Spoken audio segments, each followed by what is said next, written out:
Welcome to our exploration of biomechanics, the fascinating science that studies the mechanics of human movement.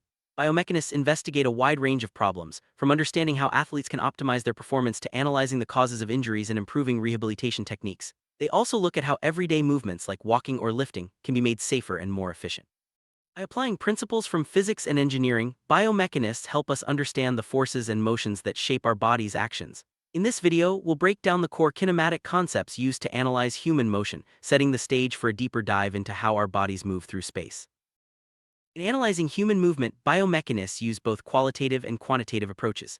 Qualitative analysis focuses on the quality of movement, how smoothly or efficiently a person moves, often relying on observation and descriptive terms. For example, a coach might note that an athlete's jump looks powerful or that their running form is off balance. Quantitative analysis, on the other hand, involves measuring movement using numbers and data, such as the angle of a joint or the speed of a limb. This approach often uses tools like motion capture systems or force plates. Both methods are valuable. Qualitative analysis helps identify areas for improvement, while quantitative analysis provides precise measurements to track progress or diagnose issues. Together, they give a complete picture of human motion. Analyze movement. Biomechanists divide the body's motion into three main planes: sagittal, frontal, and transverse. The sagittal plane splits the body into left and right halves with movements like flexion and extension. Think of a bicep curl or a forward lunge. The frontal plane divides the body into front and back with movements such as abduction and adduction, like raising your arms to the side or performing a jumping jack. The transverse plane cuts the body into top and bottom, involving rotational movements like twisting your torso or turning your head.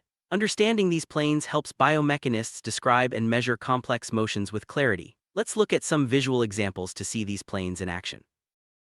Beyond the basic planes, some movements combine actions from multiple planes. One special case is circumduction, where a limb traces a circular path, like when you draw a circle in the air with your fingertip while keeping your hand steady. Circumduction blends flexion, extension, abduction, and adduction into one fluid motion. This type of movement is common in activities like swimming, throwing, or even daily tasks like stirring a pot. Recognizing these complex motions is crucial for biomechanists, as it helps in designing better training programs, preventing injuries, and understanding the full range of human movement. By mastering these concepts, we gain a deeper appreciation for the incredible mechanics of the human body.